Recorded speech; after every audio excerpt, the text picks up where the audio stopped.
So my daughter, when we first started playing it, I mean, she said she liked it, but she really liked Mario RPG more, and I think that's still the case. But she, she's been increasingly appreciating Paper Mario. Like a lot of times, if we're in the car or sometimes before we go to bed, she likes to watch a video on YouTube, and she really likes me picking out Paper Mario videos.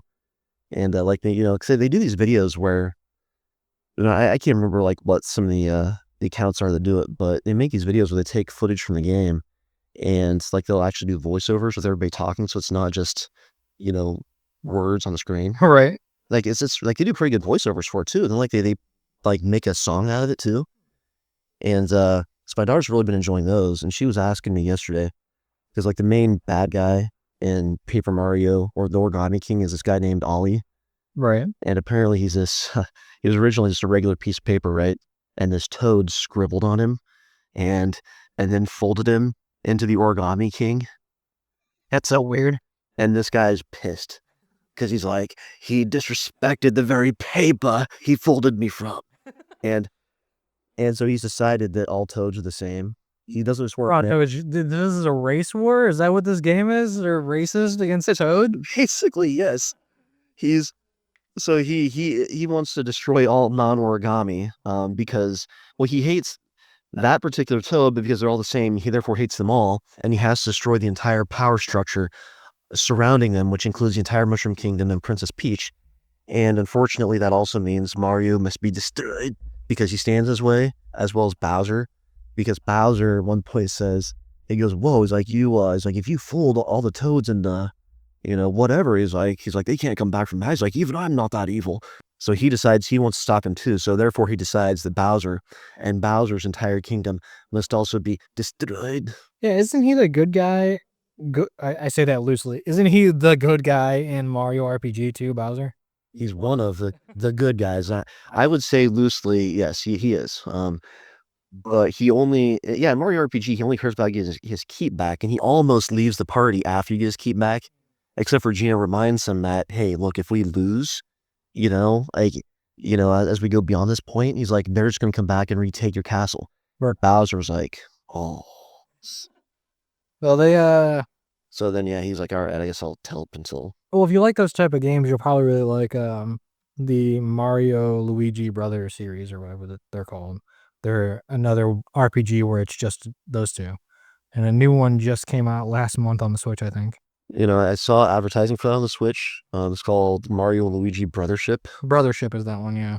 Yeah, so I haven't played any of the Mario and Luigi games yet, but they were mostly all, I think, handheld, like Game Boy and DS. I think so too. Because again, like when we were looking up these videos on YouTube, like there's one that my daughter also really likes, and I forget the video is called, but we call it Evil Bowser because in that one there's like a evil like purple black Bowser. That's apparently he truly is evil. Like unlike Bowser, he just wants to kidnap the princess and make babies with her, I assume, and take over her kingdom. Evil Bowser actually wants to kill everybody and destroy everything. That's at least that's what I'm gleaning from this video, because like I said, they have a voiceover and he talks and stuff. So that's what I'm kind of gathering from that. But,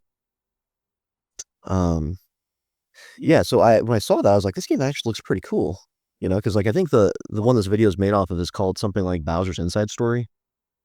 That sounds familiar. Like I've heard before. So I don't know much about it other than what I saw in the video, but apparently somehow Mario and Luigi get inside Bowser and they're fighting some evil force inside of Bowser, while on the outside, Bowser is fighting this evil Bowser. And there's a whole bunch of them, looks like. So there's Mario and Luigi Superstar Saga, which was on Game Boy, and apparently also on DS. Then you've got Mario and Luigi Partners in Time, Mario and Luigi Bowser's Inside Story, Mario and Luigi Dream Team, Mario and Luigi Paper Jam, looks like it's a crossover with Paper Mario. Interesting. And Mario and Luigi Brothership, which is the new one.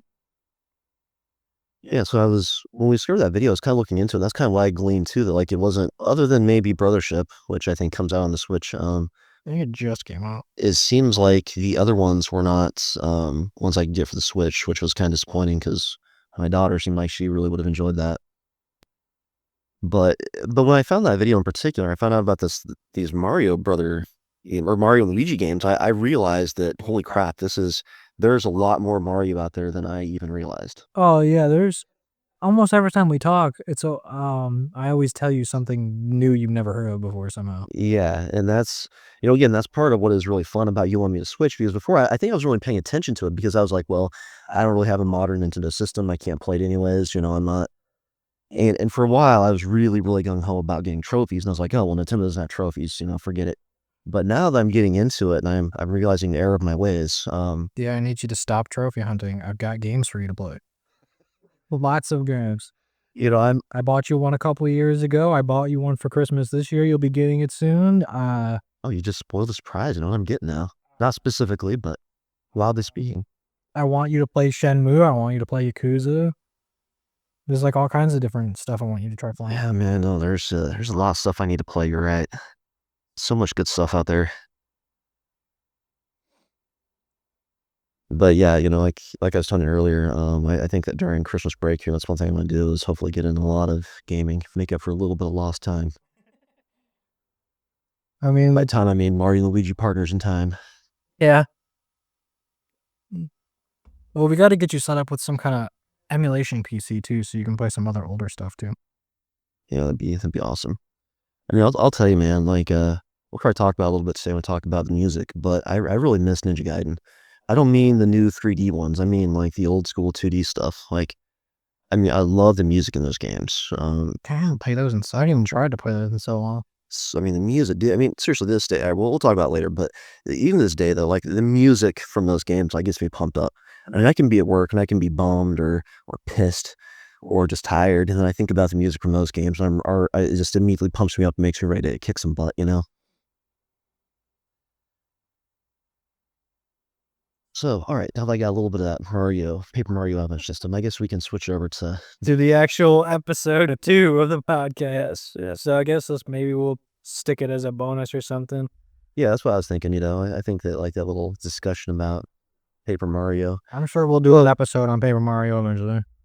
Although if you want, I could say what I said at the beginning before you started recording about loving the art style. Oh yeah, like the art style of that game is so cool. I mean, yeah. So like that's what I really appreciate about it is the fact that like I said to you earlier, like I mean Mario when they do him like they do in Paper Mario and just 2D, like he looks like Mario in a way that 3D versions like Galaxy or the Mario RPG remake can't.